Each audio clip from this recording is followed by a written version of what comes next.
Hello guys, thank you for coming back to week 9 of our Pokemon Draft League. This is Trainer Ian of the Mahogany Town Mews, and this week I am battling Jenny of the Lake of Rage Gyarados. So let's get it going.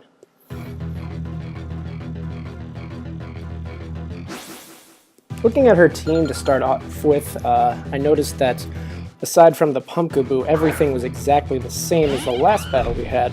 So I decided to lead off with Heatran here. He's definitely the most expendable, and assuming she was going to start with the Infernape once again, I thought it was a pretty safe move, as right here on turn 1 I knew I could switch out into the Cofagrigus and hopefully take no damage from a close combat.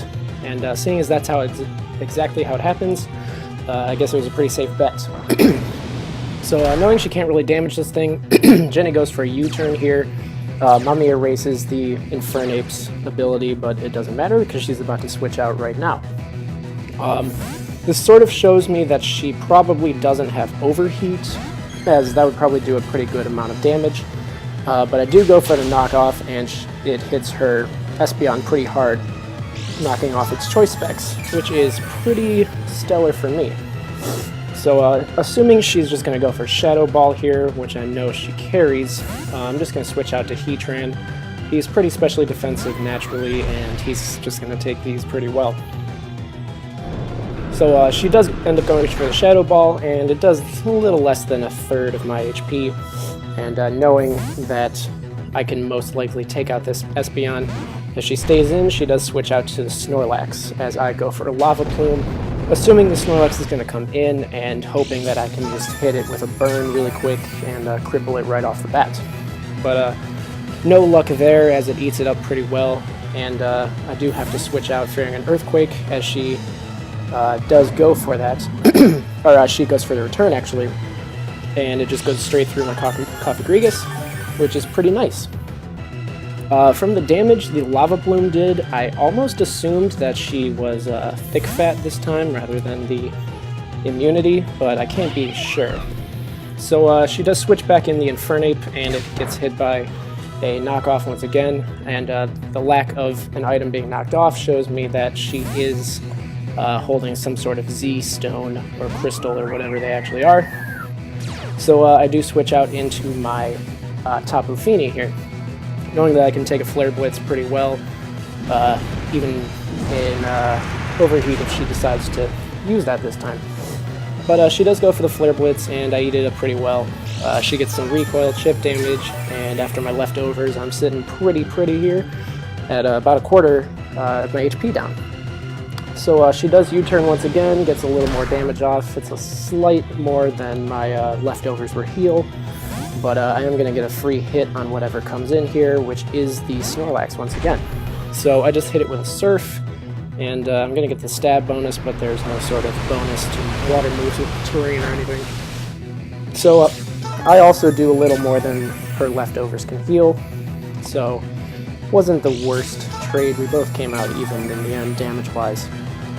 But I'm not exactly sure what this Snorlax is going to go for. It can't put itself to sleep right now, so I am just going to switch into the Cofagrigus, probably take an Earthquake, assuming that I'm going to switch in there again, not wanting to go for the return. So I do take the Earthquake. It might have done less than my leftovers recovers, but she ends up getting the free leftovers recovery anyway, and we're in sort of a wall game here. So she does switch out the Snorlax, knowing she can't really do anything to me here. And I am just going to go for the knockoff once again. It's not going to do as much. It's actually going to do exactly half of what it did last time, leaving her about a quarter of her HP, which is pretty good. Not wanting to stay in against the Cofagrigus again, assuming that I have some sort of ghost move, she does switch out into the Infernape, and I actually double switch into the Heatran. I wasn't expecting her to switch out for the Infernape. I was just trying to switch out assuming she was going to Shadow Ball right off the bat because she would have been faster than me. But maybe she expected that and went into Infernape. Maybe she just didn't want to take a Shadow Ball or Hex or whatever ghost move to her Espeon there. But I do get hit by a close combat, and that's not going to do that much. It does reduce her stats, so she knows she can't take any of my attacks. So she is going to most likely switch out here. So I also choose to go out. And I switch into my Cofagrigus once again. And she does go for the U-turn. And again, it's not going to do much to me, but she does get to switch out into the Cofagrigus for free, which is a pretty big benefit of U-turning and Volt switching in general. You can't really surprise them with a double switch because they get to choose afterwards. So she switches into the Espeon here.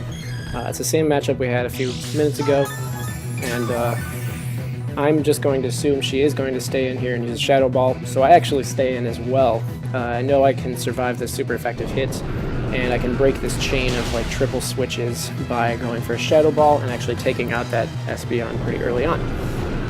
So that's a pretty big bonus to me. I can now safely set up rocks. I can safely set up status, and I don't have to fear any super effective hits coming from that Espeon anymore. And in response, she does switch out into the Infernape once again and goes for Flare Blitz. I am pretty low, so the Flare Blitz is going to bring me down to about 20 HP. And my Mummy switches out his Iron Fist's ability, which I don't know if that helps her whatsoever. She might have like a Mach Punch or something, maybe an Elemental Fist. But I decide that Cofagrigus has pretty much outlived his usefulness here after that amount of damage. So I am just going to go for a Shadow Ball, take another Flare Blitz, get some chip damage down, and get a free switch in. It's a pretty good example of why I don't like frail offensive teams, because there are about 3 Pokemon I have on my team right now that could have taken out her Snorlax, Infernape, or Espeon at any moment, but there was no safe way to bring them in. So they're pretty much useless until one of us breaks this chain, which has to be me if I want anything to go well. So I do switch into Aerodactyl here for free, and probably fearing an Earthquake, she does switch out, but I actually go for an Aerial Ace, his strongest stat move, which I'm assuming she didn't predict. I know she has the Gourgeist specifically to take Earthquakes, so it does actually bring her down to about half after the Aerial Ace. Assuming she was going to switch, or maybe even try to stay in, I went into my Nidoking here, and it's probably a good thing. Nidoking doesn't really mind being burned, and I'm not sure if another Aerial Ace would have taken out this, what's this thing called? I just said it. Something about Pumpkin? Gourgeist. There's probably like a 40% chance the Gourgeist would have survived, but I'm glad I switched out, and Nidoking will be better burned than Aerodactyl would have been. So I do go for a Sludge Wave, just trying to take this thing out, and she does go into her special tank Snorlax here, and so I'm just going to take a little bit of burn damage, and I know I can't take an Earthquake from this thing, so I do have to switch out once again, and I'm just going to switch into my Hitmonlee, who I brought specifically to counter this Snorlax. So I do get Ice Punched, and it leaves me about half. From all the previous games that I played against the AI with this team, I know that I can come in again on any one of her moves, so I am just going to switch out, assuming she is going to either protect or switch out into her own Pokemon. I switch out into Tapu Fini again here, and she does switch into Gyarados, which I assumed was going to come out. She'd probably want to get the Intimidate drop on the Hitmonlee, and then the high jump kick wouldn't do very much damage in the first place. So I do bring out the Tapu Fini here, knowing that she can't set up in front of Tapu Fini without being scared of a Moonblast in return. So assuming she'll switch out, I do set up, or I try to, I'm sorry, not assuming she'll switch out. I go for a Haze, thinking if she wanted to go for a Dragon Dance, I would just stop that cold where it is. But she ends up going into the Snorlax anyway. And I really don't want to be in this pattern of switching into and out of Snorlax and Heatran and Infernape once again. So I am just going to try to set up some Calm Minds here. I know I can take 1 or 2 attacks from this Snorlax and with my leftovers, I'll be able to hit it maybe once or twice. And once again, I brought in Tapu Fini to this game, and it's not, it doesn't do very much for me. I'm not really feeling it. Yes, it can defog, it can haze, but at the end of the day, it doesn't hit hard at all, and Calm Mind isn't very ideal strategy, in my opinion. So I am just going to let Tapu Fini get sacked off here, because I really don't want to have this switching war again. So I'm just going to go for some damage on the Snorlax, just try to hit it down to a manageable position, see if something else can take it out. And on the second or maybe third return, it is going to take me down to 0. So that's going to be a 1 down for that guy.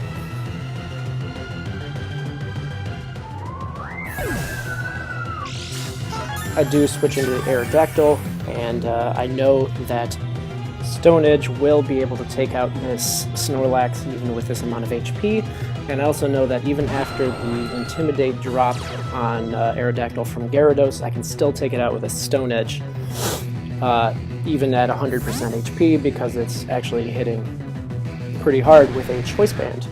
And she does bring out the Gyarados, which I was kind of hoping for, and I do get the Intimidate drop, but then the Stone Edge misses. And that essentially ends the game for me here. After she Mega Evolves, even the Stone Edge won't be able to take it out because she loses the Flying typing, and I know she's just going to go for a Dragon Dance here. So I actually end up forfeiting after this turn because I was so angry about losing to RNG for the second time this season that I was about to throw my DS at the wall, and I physically could not stand sitting here for the rest of the match. So I didn't do this in order to try to rob Jenny of any points or anything. I actually messaged Jacob saying that Gyarados should get the points for that, and I just couldn't actually sit through this. But yeah, one of the only times that I've legitimately thought about quitting this league, because I really hate losing like that. But yeah, it was a good match until then. Once again, the Snorlax was kind of being a huge dick. I needed to bring in Hitmonlee to take that guy out, or maybe even Aerodactyl. But as I said earlier, one of the main reasons I don't like offense teams like that is that I couldn't find any situation to bring in a guy who could take care of Snorlax without actually losing one of my teammates in the process. And even if I had brought in Hitmonlee against Snorlax, as we saw, she could just bring in Gyarados to intimidate me down anyway, so it would have been a huge wasted effort just to sack somebody off to not actually get out a Pokemon that can do anything for me. But it was a good match, Jenny, and I'm sorry if I robbed you of any points or kills or whatever, but at least it doesn't actually matter in the calculation of finals and whatnot. So I'm sure we'll battle again at some point, maybe not officially on this league, but it is fun to battle you, and I will definitely be seeing you around. So thanks guys for watching this battle, and I will get back to you in a couple of weeks.